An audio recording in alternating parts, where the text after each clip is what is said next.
मैं हूं अर्पिता और आप है मेरे YouTube channel grow with biology में। आज जो टॉपिक हम पढ़ने जा रहे हैं वो है इलेक्ट्रोपोरेशन का MCQ क्वेश्चंस। तो चलिए पहले क्वेश्चन के तरफ।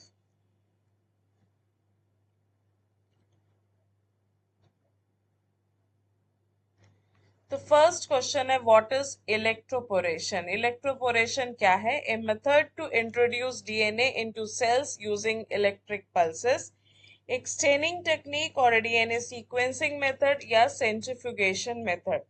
तो इलेक्ट्रोपोरेशन होता है जहां पे हम इलेक्ट्रिक पल्सेस को यूज करके हम फॉरेन DNA को सेल के अंदर इंट्रोड्यूस कराते हैं। तो ऑप्शन होगा option A.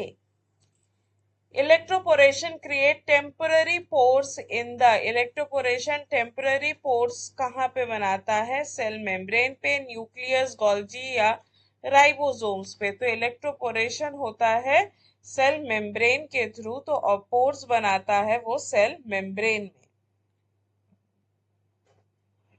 Which of the following is commonly introduced into cell by electroporation? क्या हम इंट्रोड्यूस कराते हैं इलेक्ट्रोपोरेशन में? DNA को इंसर्ट कराते हैं, ना कि स्टार्च या फिर lipid.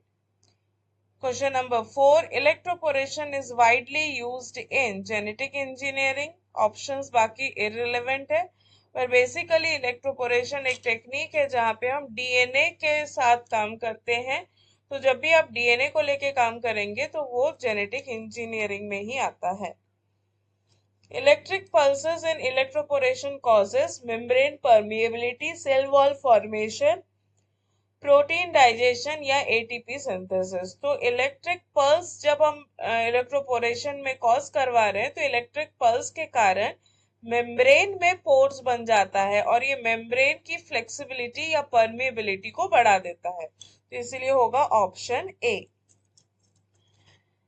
Electroporation is mainly used for, electroporation mainly use किया जाता है gene transfer, cell staining, chromosome counting, protein purification. इस तरह के ऑप्शंस मेरे लास्ट वीडियो में भी था, जहाँ पे इलेक्ट्रोपोरेशन एक जीन ट्रांसफर का मेथड है। MCQ 7, temporary pores form during electroporation allow. क्या काम करेगा जब पोर्स बना रहा है?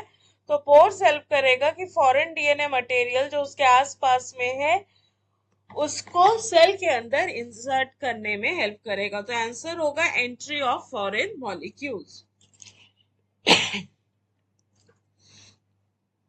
Next question, electroporation is commonly applied in bacterial transformation, cooking, water purification या डिस्टिलेशन। इलेक्ट्रोपोरेशन एक जीन ट्रांसफर का मेथड है, तो ये बैक्टीरिया के ट्रांसफॉर्मेशन में यूज किया जाएगा। तो ऑप्शन होगा ऑप्शन ए।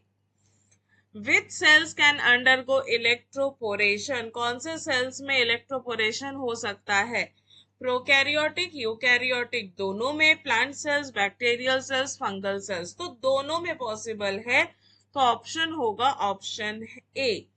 प्रोकैरियोटिक और यूकैरियोटिक दोनों तरह के सेल्स में आप इलेक्ट्रोपोरेशन कर सकते हैं।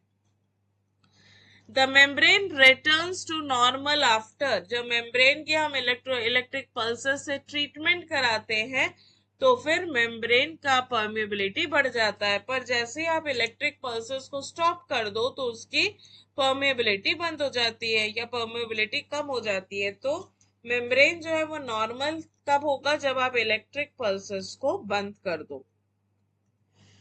Electroporation is useful in producing, क्या प्रोड्यूस करने में हेल्प करता है? क्योंकि इलेक्ट्रोपोरेशन एक DNA ट्रांसफर या जीन ट्रांसफर का टेक्निक है, तो उससे आप ट्रांसजेनिक ऑर्गेनिज्म बना सकते हैं। तो करेक्ट ऑप्शन है ऑप्शन ए, ट्रांसजेनिक ऑर्गेनिजम्स का preparation.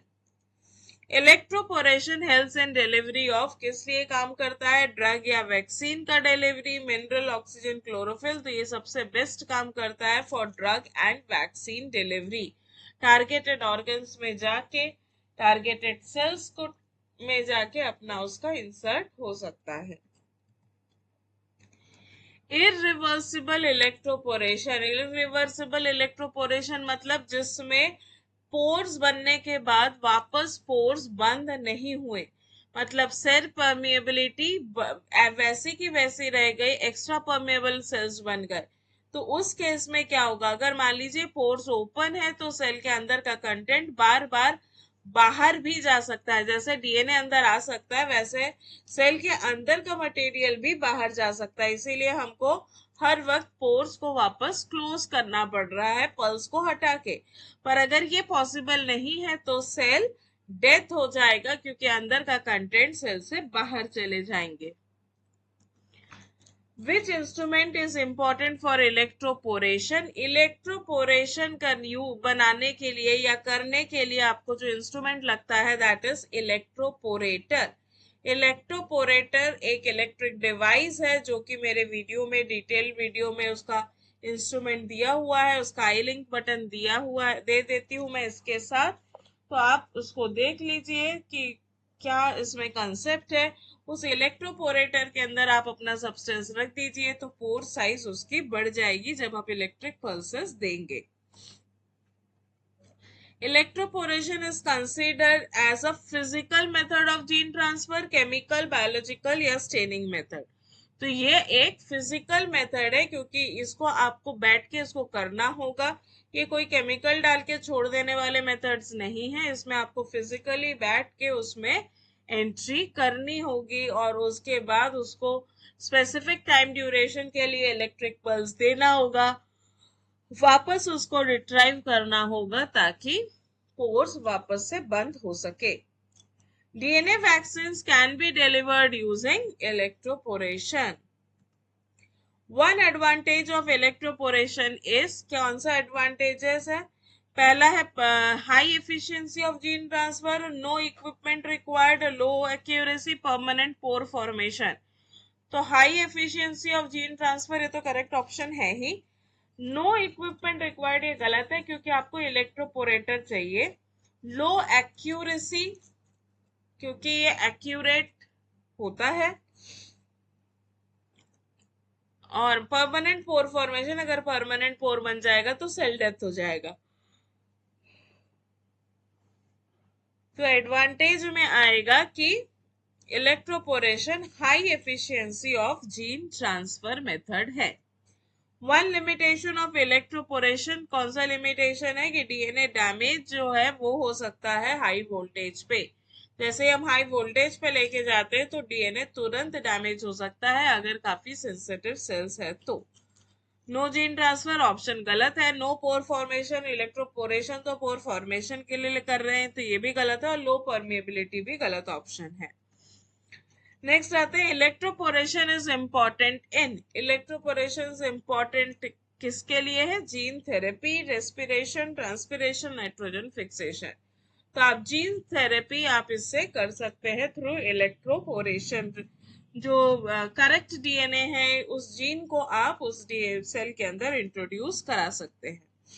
Electroporation allow molecules to enter through temporary membrane pores, cell wall cracks, ribosomes, mitochondria. तो राइबोसोम्स माइटोकॉन्ड्रिया तो गलत है। सेल वॉल क्रैक इसमें नहीं हो सकता है, और टेम्पररी मेम्ब्रेन पोर्स में ऐसा पॉसिबल होगा क्योंकि ये मेम्ब्रेन में टेम्पररी पोर्स बनाते हैं। जैसे आप इलेक्ट्रिक पल्सेस को हटा देते हैं वो वापस से पोर्स क्लोज हो जाते हैं।